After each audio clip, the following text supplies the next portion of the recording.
Each week, American History TV's American Artifacts takes viewers behind the scenes at archives, museums, and historic sites. Since January 2005, there has been an effort underway at George Washington's Mount Vernon to restore his garden to its 1799 appearance. We visited Mount Vernon and spoke with Special Collections librarian Michele Lee, Director of Archeology Esther White, and Director of Horticulture Dean Norton. First, we spoke with Michele Lee about several documents in Mount Vernon's collection, some in Washington's own hand, that provide a glimpse into Washington's gardening practices. What we have here is a copy of Barlow's New System of Husbandry, published in Philadelphia in 1785. So it is an American publication, or American printing. One of the things that's great about this book, in addition to the fact that a copy just like this would have been in Washington's library, is that we have Washington taking notes on this book. Washington is not only is he extracting what he wants, he's telling you the page number and the chapter that he gets it from. So this particular section here is a recipe for a pickle that'll help expand seeds and keep rodents and vermin from eating your seeds. And so Washington is pulling this little part out, and he's saying that this is important to him, and he has it in a journal or in a notebook. There's more pages to it.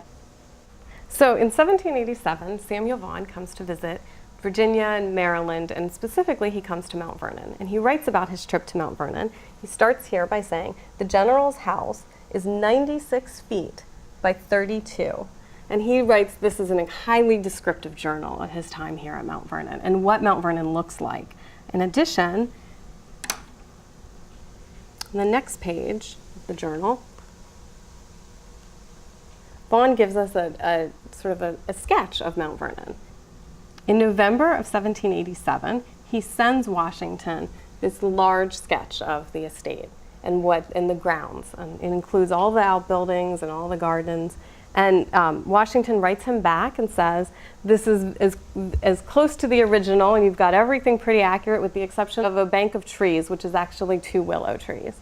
And so we like this document because not only is Vaughan telling us what Mount Vernon looks like, but we have Washington writing him back saying what's right and what's not. So we can see on this drawing, here's the mansion right here.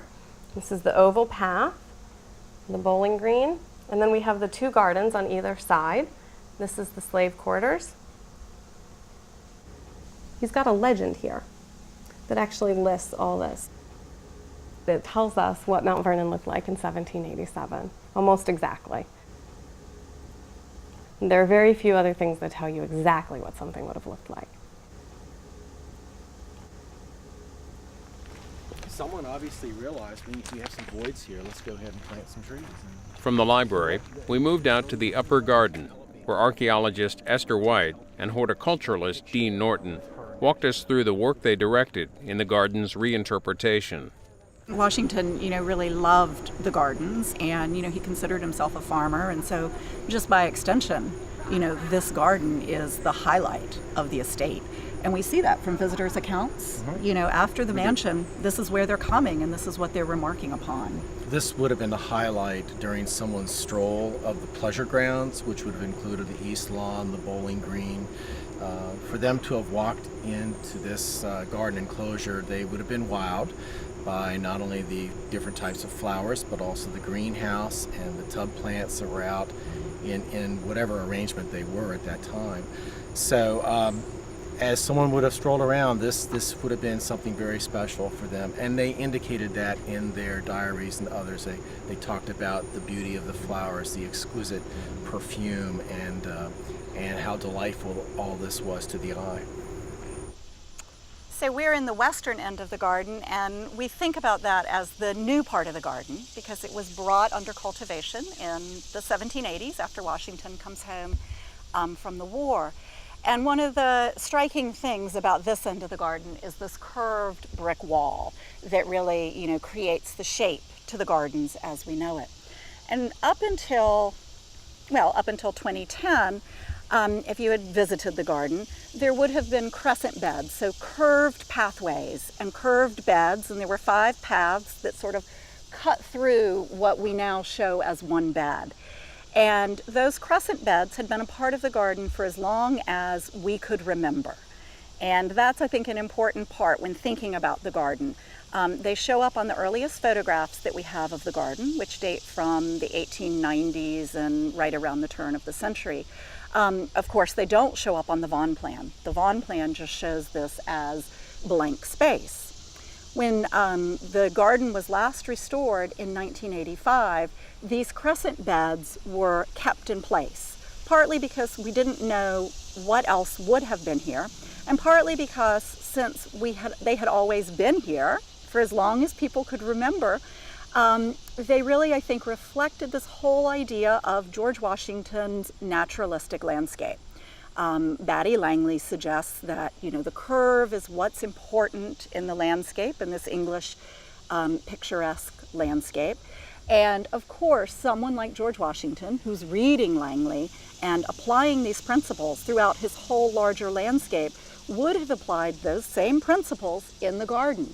And so this was one of the areas that we had a lot of questions about and thought that archaeology, could help to answer. So we did excavations here, across different pathways through the beds. And what we were able to document, through the archaeological record is that those beds and paths had been put into place sometime in the late 19th century. And we think that that coincides in the 1880s when the Ladies Association received a large donation of roses. And so what happens in the 1880s is the garden is transformed into what we refer to as a Victorian rose garden, and part of that showing, very ornate spaces over in the old part of the garden is creating a naturalistic landscape in this newer part of the garden. And so that then has been taken out, those crescent beds or curved pathways, all of that's been taken out, and we've put back just one large bed over here because we think that's how it was during George Washington's lifetime. It's pretty neat. To really be able to restore or to bring a garden back to life from a particular time period, not only do you need a lot of information, but you need to know the person that lived here. You really need to get into their minds. And you need to know that information so well that you feel that you become that person and you could walk through this garden space and understand what was here, why it was here, how it looked. So we felt that, and we took it to a point that we felt we could, but then the archaeologists came in and were able to dig appropriately. And we kind of fell into this trap of what we thought an 18th century colonial garden looked like, which were multiple paths and multiple beds and many paths. It's just what we were assuming.